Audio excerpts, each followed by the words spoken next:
예, 오늘 이 본문은 너무나 중요한 본문입니다. 우리가 예수님을 믿고 살아가면서 도대체 누구를 믿고 살아가는가? 이 부분에 생각을 하게 합니다. 우리가 예수님을 믿는다고 하면서 생각 없이 살아가는 사람이 부직이 있습니다. 예수 믿으면 당연히 천국 가지. 옳습니다. 근데 예수님이 믿는 게 뭔가? 이게 중요하죠. 예수 믿으면 천국 가는 거 확실하죠. 그런데 어떻게 하는 것이 예수를 믿는 건가? 여러분 이런 고민을 해보십니까? 무엇이 예수를 믿는 것인가?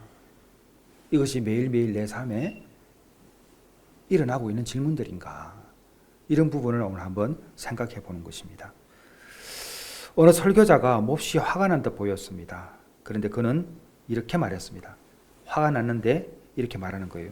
저는 지금 화난 것이 아닙니다. 근데 정말 그는 화가 난 것이 아니라 절규하는 것처럼 보였습니다. 이렇게 말했습니다. 제가 읽어볼게요. 전 지금 화난 것이 아닙니다.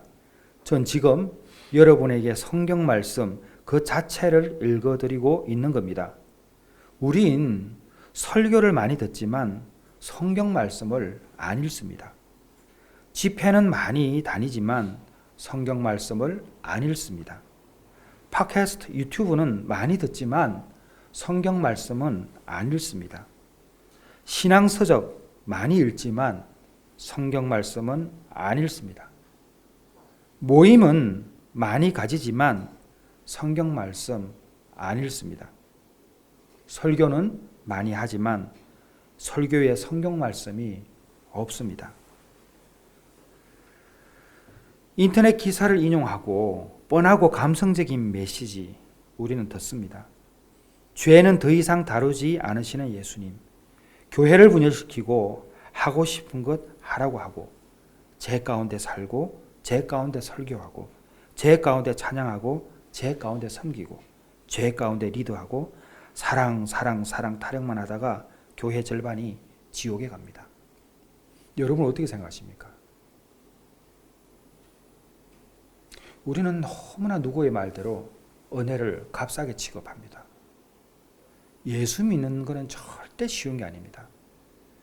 예배당 안에 들어오는 것은 좁은 문을 여는 것이고 딱 들어오면 직면하는 게 뭐냐? 좁은 길입니다. 자기를 내어놓지 않으면 예수님을 만나기가 어려워요. 자기를 내려놓는 그 결단 없이는 결코 우리가 바른 신앙생활을 하기가 쉽지 않습니다. 제자의 길, 제자의 삶, 제자의 도에 대해서 너무나 많은 이야기를 하죠. 지난 주간에 언보 포럼에 제가 오카노 목사님 관련된 그 일을 하고 있으니까 우리 이사들이 모여서 이야기할 때 오카노 목사님의 제자 훈련은 빠뜨릴 수가 없어요. 올해 오카노 목사님 15주기인데 우리가 주제를 전도에 포커스를 맞추었습니다. 우리가 하고 있는 모든 행위는 어디에서 종점, 딱 결말을 믿게 되는가? 우리의 삶을 통해서 다른 사람에게 영향을 주고 있는가? 이게 중요하죠. 일생을 살아가면서 나의 문제만 얽매여서 살아가고 그의 구원받고 천국 갈 수 있죠. 그러나 분명히 성경은 달란트의 배를 남기라고 말씀하고 계시고 받은 은사를 감추면 안 되는 거잖아요. 하나님께서 목적 없이 우리를 이 땅에 보내시지 않으셨잖아요. 누구나 다 해야 할 일이 있고 그것을 사명을 붙들고 가야 된다라고 말씀드렸지 않습니까? 신앙이 없으면 배교하지만 사명을 잊어버리면 반드시 타락한다고 얼마나 많은 말씀을 드렸습니까? 그래서 우리가 늘 은혜 이야기하지만 진짜 내가 예수를 바로 믿고 있는가? 그리고 내 이 믿음을 나의 가족들에게 증거가 되고 있는가?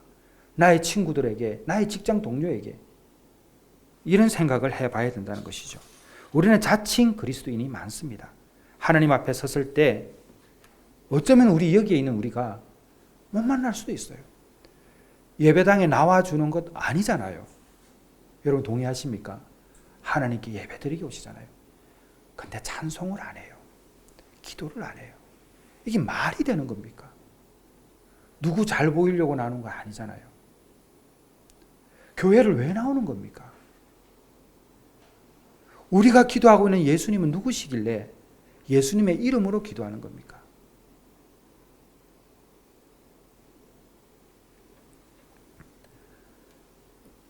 어제 토요일 날 진주에서 그 점프라는 이제 연합 집회가 있었는데 미자립 교회들이 강사들을 부르기 어렵기 때문에 우리 코스타 강사 일부들이 모여서 자비량으로 섬기는 곳입니다. 가서 섬겼는데 7, 8년 전에 제가 진주를 갔던 기억이 있어요.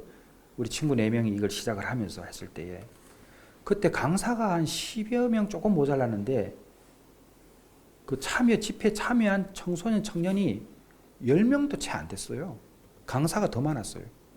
우리가 프랜카드 설치하고 잘 데가 없어가지고 그냥 교회의 교육관 같은 데 쭈그리고 누워서 자고 그랬는데 어제 한 300명이 넘게 모였어요.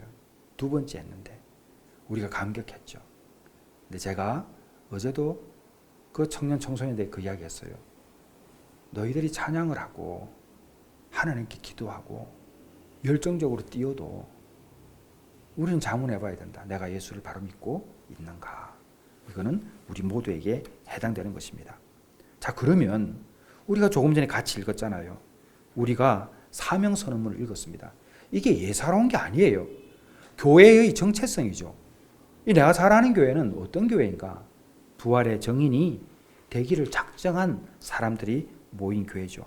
그 부활의 정인은 뭔가? 여러분 보세요. 손. 늘 말씀드렸잖아요. 예수님이 십자가에 못 박혀 돌아가시고 부활하셨을 때 손에 못자국이 있었어요? 없었어요? 있었죠. 그냥 구멍이 난 거예요? 안 난 거예요? 아무도 없나 보네. 저 혼자 설교하나 보네. 구멍이 났어요? 안 났어요? 자, 그러면 저기가 십자가 있다고 그래요. 그냥 십자가죠. 저렇게 보면. 그죠? 이따가 쳐요. 저기. 저쪽으로 보면. 그냥 십자가인데 이 구멍을 통해서 볼까요? 십자가를? 상상을 해보세요. 여러분이 구멍을 통해서 못자국 난 구멍을 통해서 십자가를 본다고 생각해 보세요. 리마인드 생각됐죠? 그럼 저기 달려 있는 분이 누구세요? 예수님이 하나님 맞으시죠. 왜? 분명히 돌아가셨는데 살아있잖아요. 그냥 십자가를 보지 말고 못자국 난 이 손자국을 통해서 십자가를 보게 되면 얼마 전에 돌아가신 분 아니에요? 근데 살아나셨잖아요. 우리가 십자가를 보는 것은 그 관점으로 보는 거예요. 그냥 십자가를 보는 게 아니라 못자국. 그래서 이게 상흔이라는 거예요. 상흔. 나은 자국. 왜 예수님께서 완전하신 분인데 상처 없이 나올 수도 있는데 왜 상처를 줬어요? 나은 자국. 그래서 부끄러워하면 안 돼요. 예수 믿는 게 자랑스러워야 되는 거예요. 고장난 내 인생이 예수님 때문에 바뀌었다는 것 상은 아니에요. 최 집사님 여기서 찬양했지만은 뭐 우리 교인들 그런 분도 많지만 꼭 한 분을 집어서 하는 게 아니라 나은 흔적 아니에요? 그러면 사람들이 생각하겠죠. 어떻게 저렇게 나올 수 있지? 그 저분이 잘해서 나은 거예요? 하나님이 하신 거죠. 아, 나도 예수님 믿으면 저렇게 될까? 이 마음 갖는 거 아니에요? 모든 사람들이 교회에 올 때에 나의 문제를 해결하기 위해서 왔는데 뜻하지 않는 예수님을 만난다. 이게 뭡니까? 예수님의 가르침은 성경의 가르침이죠. 우리는 이러한 사실을 알면도 불구하고 이런 것을 잘 적용해서 살아가지 못해요. 나는 예수님을 믿는데 자녀들에게 예수를 믿는 본을 정말 못 보여주는 시대가 이 시대입니다. 그게 안 되죠. 최소한 내가 어려워도 내가 처해 있는 상황과 형편이 정말 절규할 수밖에 없는 그런 절망적인 상황에서도 이야, 그래도 예수님 때문에 저렇게 견디신다는 것을 보여주는 게 예수 믿는 사람이죠. 천정은 자매가 어제 이제 촬영을 했는데 천정은 자매가 왼손 거의 못 씁니다. 이제는 왼팔 못 써요. 그런데도 가서 복음을 전해요. 그냥 전하다가 죽겠다는 거예요. 하느님한테 간다고. 여러분, 자기가 해야 할 일이 얼마나 선명하면 그 몸 하나 가두기 힘든데 끝까지 예수의 부활을 정언할 그 길을 걸어가고 있다면 그분의 믿음은 어떤 믿음이고 지금 여기 있는 믿음은 우리는 어떤 믿음이냐는 거예요. 예수 믿으면 잘 된다. 잘 되죠. 근데 바로 믿어야죠. 바로 믿어야죠. 바로 해야죠. 바로 해야죠. 사람을 믿는 것도 아니고 하나님을 믿는다고 나온 우리가 예배의 자리에 나왔어도 그냥 시간만 대충 보내고 절대 안 됩니다. 우리가 예수님의 가르침을 일상에서 온전히 살아내지 못하는 이유는 정말 복잡하고 다양하게 몇 가지 이유들이 있습니다. 그걸 조금 세분하면 첫 번째는 인간 내면의 죄성입니다. 그 두 번째는 세상의 유혹이죠. 그리고 영적으로 미성숙한 것도 있고, 그리고 순종을 잘 못합니다. 그 다음에 거듭나지 못한 거죠. 자, 이런 몇 가지 사항들이 있는데 이러한 이유들은 우리가 회복으로 나가는 길에 장벽이 됩니다. 그래서 이걸 못 넘어가요. 제가 상담을 오시는 분들에게 한 번도 빠지지 않고 말하는 게 뭐냐면, 저는요, 우리 교회의 가장 큰 자랑이 뭔지 아십니까? 여러분이 최소한 2시간씩 걸려서 여기 온다는 거예요. 수원 시민이 없잖아요. 한 2명 빼고는. 2명은 더 되는구나.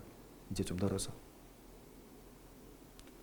여러분, 오는 과정에 여러분들이 이미 시험을 이기고 오는 거예요. 이 대단한 겁니다. 그래서 제가 멀어서 못 온다는 분에게는 딱 한마디 하죠. 오고 가는 것 자체가 이미 우리는 신앙적인 행동이라고. 자, 어찌되었든 성경은 우리가 그럼에도 불구하고 절대로 우리를 비관적으로 내버려 두지 않으십니다. 성령을 의지할 수 있고 하나님의 말씀을 지속적으로 묵상하고 기도로 힘을 구하면 우리의 삶에서 작은 것부터 시작해가지고 순종을 해나가는 그 과정을 통해서 하나님께서 우리에게 하실 수 있는 힘을 주신다는 것이죠. 그래서 성경대로 살기 어렵다라는 이 말을 우리가 하게 되면 우리가 우리의 한계를 인정은 하지만 성령께서 우리에게 힘을 주시고 능력을 주시기 때문에 말씀을 사모하고 기도하면 나가야 되는 거예요. 우리 인간은 참 못됐습니다. 저도 마찬가지예요. 남 잘 되는 걸 못 봐요. 그거 하나만 봐도 우리가 얼마나 죄인인지 몰라요. 어머머 어째 이야기하면 좋아해요. 좋아하는 건 아니죠. 남이 잘 되면 처음에는 박수를 쳐주라도 그 묘한 시기심이 올라와요. 질투가 올라오고. 그게 바울이 쌓은 내 안에 있는 또 다른 나와 다를 게 없어요. 내가 하나님의 말씀을 순종하자고 그러면 내 육이 그걸 못하게 만들어요. 손해보는 것 같거든. 이런 것들이 우리의 죄성입니다. 아이들에게 요 물을 가지고 있잖아요. 요 맛있는 걸 주면은 우리 두현이 욕하는 건 아니에요. 두현이가 초콜릿이 하나 있어요. 세상에 그거 하나 안 주대. 그거 그렇게 맛있는 거라고. 그리고 이게 얼마나 좋은지는 설명을 해줘. 근데 안 줘. 그 애기도. 그래도 아주 꼬시고 하면은 하나 줘요. 여러 개 있음에도 불구하고 지 형도 절대 안 줘요. 그러니까 그거는 두현이뿐만 아니라 아이들한테 보세요. 누가 가르치지도 않았는데 네 거 놔줘 하면은 주는 아이들은 그렇게 많지 않아요. 거의 대부분이 안 줘요. 이게 우리 인간이에요. 인간. 여러분 살다 보면 나누지 못하는 인생들이 있습니다. 늘 얻기만 하고. 정말 그렇게 되면 안 돼요. 예수 믿는 사람은 베풀어야 돼요. 작은 것도 베풀어야죠. 근데 이게 우리 죄성이라는 거예요. 어쨌든 이러한 부분들. 그래서 영은 원하지만 육이 약한 거예요. 마태복음 26장이 나와 있죠. 그러니까 우리가 예수를 믿으면 우리의 선한 양심은 이것을 하고자 해요. 하고자 하는데 이게 안 돼요. 육이 약해서. 그리고 내 것이 먼저예요. 근데 그게 아무런 소용이 없다는 것도 알아야 됩니다. 그리고 너무나 유혹이 많습니다. 세상은 물질과 성공을 기준으로 모든 것을 삼습니다. 예수님의 가르치심이 요구하는 겸손과 희생과 용서 이런 것들은 세상의 논리와 충돌을 합니다. 내가 손해보는 거 싫거든요. 그래서 우리는 이런 부분들에 매일매일 싸움이 일어나지 않으면 패배할 수밖에 없습니다. 그리고 기도도 부족하죠. 제가 여러분들이 기도하라고 1시간씩 그렇게 말씀을 드려도 안 하고 있는 분들이 있어요. 무릎을 꿇고 기도하지 않는다 할지라도 서서 일어서서 걸어가더라도 반드시 기도해야 됩니다. 항상 영적인 공격은 이렇게 일어나요. 지금 안 하는 것, 미루게 해서 못하게 하는 것. 얼마나 몇 번 말씀드렸어요. 지금 해야 할 일을 지금 못하게 만들어요. 그리고 나중에 다 잊어버리게 만들어요. 사탄은요, 얼마나 지혜로운지 몰라요. 요즘 제일 많이 하는 공격이 그거라고 말씀드렸잖아요. 해야 할 일인데 미루게 하는 것. 그리고 미루게 하면서 결국은 못하게 하는 것. 근데 지혜로운 사람은 거기서 단호해요. 딱 끊고 바로 하는 거예요. 그래야지 사는 것입니다. 그래서 마음의 결단을 분명히 해서 우리는 나가야 합니다. 집을 지어놓고 사람이 거기 살지 않으면 집이 쉽게 무너져요, 안 무너져요? 여러분 아시죠? 그 사람의 힘이 닿지 않으면, 에너지가 닿지 않으면 집 금방 무너집니다. 건물도 허허벌판이면요, 입주해 있지 않으면요, 그 부식됩니다. 그거 너무 신기하죠? 근데 썩어 있는 집을 좋은 색칠을 한다고 그 집이 보기 좋아서 오래 가는가? 절대 그렇지 않습니다. 기초가 단단해야 돼요. 근데 기초는 말씀을 읽고 말씀을 생각하고 그 말씀대로 행하기 위한 노력이 필요할 때예요. 왜 기도 안 하는가? 하나님께서 좋은 마음을 주시거든. 네가 이해해, 용서해. 그거 안 하려고 교회 기도 안 하는 사람들도 있어요. 하나님이 무슨 말 하는지 알고 있기 때문에. 얼마나 우리가 고약합니까? 자, 그래서 그러한 부분에 대해서 우리는 다시 한번 4가지 말씀을 우리가 기억해야 합니다. 그 첫 번째가 오늘의 로마서 14장 7절에서 9절이기 때문에 오늘 제가 4가지를 다시 한번 짚어드릴 테니까 이 4개의 말씀을 꼭 기억해서 변화된 삶을 살아야 하고 막힌 담을 허물어야 하고 내 몸에 병든 것들을 제거해야 합니다. 그 첫 번째가 오늘 본문 말씀인데 다시 한번 읽어보도록 하겠습니다. 자, 7절 말씀입니다. 자, 시작.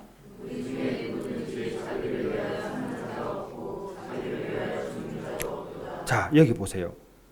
우리 중에 누구든지 그럼 모두가 다 자기를 위하여 사는 자도 없고 자기를 위하여 죽는 자도 없다. 그럼 내가 있어요, 없어요? 내가 있어요, 없어요? 없죠. 없죠. 지훈아, 내가 있어, 없어? 없지. 없는 거예요. 그러니까 예수를 믿는다는 것은 내가 없는 거예요. 내가 없는 거. 내가 없는다는 것은 간단히 예를 들면은 내 판단을 하지 않는다는 거예요. 기도하지 않고 내리는 판단에 오류가 많습니다. 그러니까 우리가 가면서 해석 자체를 내가 지금까지 관행적으로 해왔던 해석을 하는 게 아니란 말이에요. 저는 절대 이루어질 수 없어. 쟤는 절대 못 고쳐. 쟤는 끝났어. 우리 인생 힘들어. 이제 답이 없어. 이거 우리 해석이지. 예수님 어디 계시냐는 거예요. 예수님은. 그 여기 나와 있잖아요. 누구든지 자기를 위하여 사는 자도 없고 자기를 위하여 죽는 자도 없다. 내가 없는 거예요.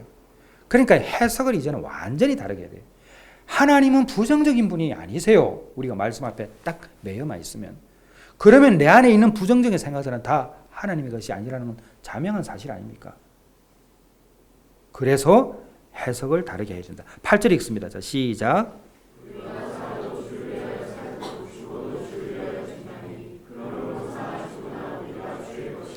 예, 여러분이 인생의 주인이 하나님이심을 믿습니까? 듣죠? 믿으면 여러분들이 하루를 살아갈 때 결정할 때 아버지께 기도하고 결정하십니까? 아니면 감정대로 결정하십니까? 감정대로 결정할 때 많죠? 이유들이 많아, 이유들이. 그지 민건아? 이유들이 많지. 제가 이렇게 이름을 부르는 사람들은 질문이 많은 사람들이에요. 우리 민건이도 질문 많은 것 중에 한 명이거든요. 여러분, 우리가 나 자체가 존재하지 않는다는 이 사실은 뭐냐면 우리가 결정할 수 있는 게 없는 거예요. 심지어는 포기라는 단어까지도 우리가 결정할 수 있는 게 아니에요. 하나님이 결정하시는 거예요. 이것이 전적으로 예수님이 믿는 사람이에요. 그래서 9절 말씀을 보게 되면 그리스도께서 죽었다가 다시 살아났는데 왜? 무엇을 위해서? 이를 위해서, 주인 되기 위해서. 하나님께서 부활하신 이유, 예수님이 부활하신 이유는 우리 인생의 주인 되기 위해서, 주인 되기 위해서. 그러니까 우리가 예수를 믿는다는 것은 내 주인이 누구냐고? 예수님이라는 거예요. 그래서 다 예수님 거라고 이야기하잖아요. 그런데 예수님 거를 우리가 가지고 있어요. 그게 걱정과 근심과 염려와 포기와 좌절과 두려움이죠. 내 거 아니란 말이에요. 내 거 아니란 말이에요. 그런 생각이 들면 내 거 아니야, 내 거 아니야. 다 누구 거? 예수님께서 다 가져가신다고 그랬어. 맡기는 거예요. 그러면은 문제 해결의 시점이 시작되는 거예요. 그 다음에 자, 이것이 주인이 바뀐 사람은 결국은 누가 된다고 그랬어요? 사도행전 1장 22절. 다시 한번 찾아봅니다. 여러분 찾아보세요. 여기 띄워주시겠어요? 사도행전 1장 22절. 다음 거예요. 네. 예, 요거 같이 읽겠습니다. 자, 시작.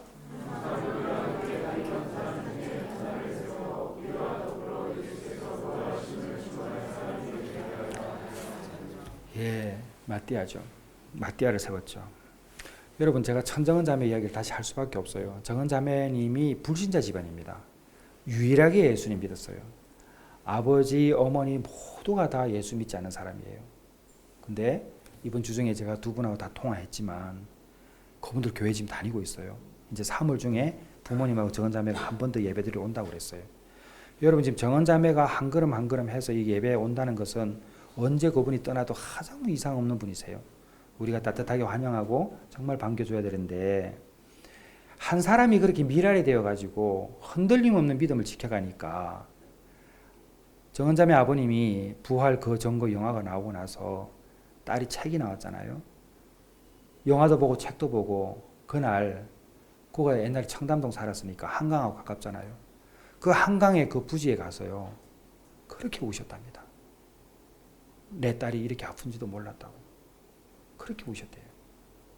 그러면서 문이 조금씩 열려가지고 지금은 예배 드리시잖아요. 인생의 주인이 바뀐 한 사람. 정은자매가 세상에 있을 때에 이 참 재밌는 이야기인데 그 병원 갈 때에 그 제가 이제 제 차에 태우고 한번 간 적이 있어요. 압구정 정도 지나가는데 그런 이야기를 목사님 여기 제가 다 옛날 건강했을 때 다니던 곳이에요. 예수 믿기 전에. 저기는 제가 그 술을 하면은 이게 술을 이렇게 먹으면 이게 보관해 두는 데가 있다고 그러더라고. 다음에 와서 또 먹는 거 이런 게 있대요. 그 먹으면 또 끝내는 게 아니라 그 좀 비싼 데는 그런가 봐요. 내가 먹은 술을 놔두고 나중에 또 가면 또 먹나 봐요. 지금도 아마 그 술이 남아 있을 걸요 그러더라고요. 이게 뭐예요? 예수님 없을 때에 자기가 그렇게 세상 속과 함께 살았었다고. 근데 함부로 부끄럼 없이 이야기해요. 왜 그럴까? 지금은 다른 사람이니까. 부끄럽지 않는 거예요. 여러분, 예수를 믿으면 확실히 바뀌는 게 하나가 뭔지 아세요? 나의 부끄러움이 안 되는 거예요. 나의 과거가 나의 과거가 안 되는 거예요. 나의 슬픔과 고통과 좌절이 내게 아닌 거예요. 다 예수님 앞에 내려놓게 되는 거예요. 그래서 자신 있어요. 왜 자신 있어요? 예수님 때문에. 그래서 무엇이든지 새롭게 시작할 수 있는 거예요. 자, 그래서 우리는 부활의 증인이죠. 사도행전 1장 22절 말씀, 우리는 예수의 부활을 증언할 사람이 되어야 한다. 여기에 있는 저와 여러분 단 한 사람도 부활의 증인으로 살지 않아야 될 사람 없습니다. 여러분 각자의 간증들 다 있어요. 여러분 잊고 있는지는 몰라도. 여러분이 예수님 믿는 것 자체가 기적이에요. 그럼 여러분은 그것을 증언해야 돼요. 어떤 방향이라도 증언을 해야 돼요. 예수님 때문에 나 살고 있어. 여러분 진심으로 나와야 돼요. 예수님 때문에 나 정말 지금 이렇게 지내고 있어. 이거 없으면 안 돼요. 자, 왜 그럴까? 부활의 정의는 성경 말씀을 믿고 의지하기 때문에 예수님이 하나님이심을 믿기 때문에 절대로 이것이 삶에서 떠나질 않아요. 자, 요한복음 2장 22절 같이 한번 읽어보겠습니다. 자, 시작.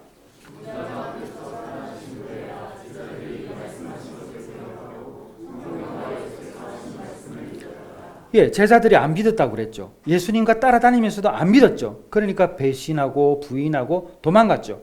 그랬는데 죽은 자 가운데서 살아나신 후에야 제자들이 이 말씀하신 것을 기억하고 이제는 믿었어요. 예수님의 말씀을 믿은 거예요. 아니 예수님이 말씀하신 이 말을 믿고 저 말을 안 믿고 그거 아니죠. 다 안 믿은 거예요. 그런데 믿었어요. 그런데 도대체 이 말씀하신 것이 뭐예요? 어떤 말씀을 기억한 거예요, 제자들이? 여러분 잘 보세요. 제자들이 이 말씀하신 것을 기억하고 했는데 어떤 말씀을 기억한 거예요? 예? 요한복음 2장 19절 찾아보세요. 요한복음 2장 19절 찾아보십시오. 자, 찾으신 분들, 자, 크게 한번 같이 읽겠습니다. 자, 시작.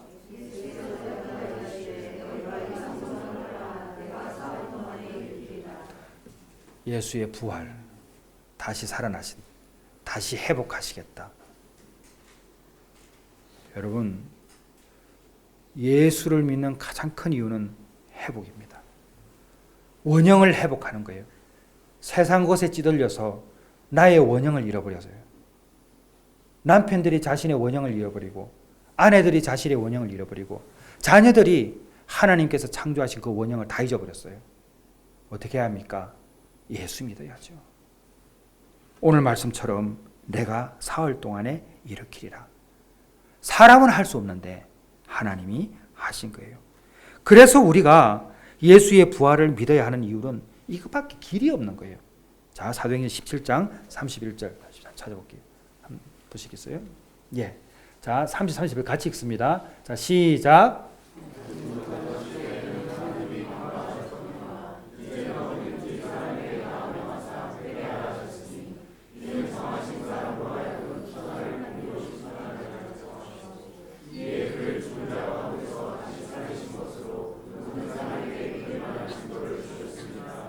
예, 알지 못하던 시대는 하나님이 지나치시는 거예요. 그러나 분명히 예수님이 오셔서는 그때부터는 회개하라고 하셨어요. 세례 요한부터 시작해가지고. 그때는 뭐예요? 이제 우리가 귀로 듣는 거예요. 이건 해야 돼요. 정하신 사람으로 하여금 천하를 공의로 심판을 하려 작정하시고 이에 그를 죽은 자 가운데서 다시 살리신 것으로 모든 사람에게 뭘 줬다? 믿을 만한 증거를 줬다. 믿을 만한 증거예요. 그냥 증거가 아니라 모든 사람에게 믿을 만한 증거를 준 거예요. 그 믿을 만한 증거가 뭐냐? 죽은 자 가운데서 다시 살리신 것, 부활이에요. 그래서 예수 믿는 사람이 부활을 믿는다는 것은 여기 나와 있는 것처럼 믿을 만한 증거예요. 그래서 예수를 믿는다 하면서도 낙심하고 좌절하고 무너져 버리는 것은 옳지 않다는 거예요. 그래서 병원도 다녀야 되고 상담도 받아야 되지만 가장 중요한 것은 예수예요. 사업도 경영하고 직장도 다니고 공부도 해야 되지만 가장 중요한 것은 예수예요. 예수. 예수 없이는 되는 게 없어요. 그것을 자랑해야 되는 게 부활의 증인이 가야 되는 거예요. 여러분 2025년에 이 교회가 우리 송 집사님 대표기도 하셨지만 숫자가 많아지는 게 무슨 의미가 있습니까? 우리에게 있어서 이 부흥은 송 집사님 기도하신 것처럼 약한 자들이 다 일어서고 회복되는 그 기적의 역사가 여기서 계속 일어나야 하는데 그것은 김상철 목사가 하는 것도 아니고 여기 계신 여러분도 하는 게 아니에요. 우리가 무엇을 할 때 부흥이 일어납니까? 나 아팠는데 회복되었어. 나 다 포기했는데 다시 일어서게 되었어. 그게 부활 아닙니까?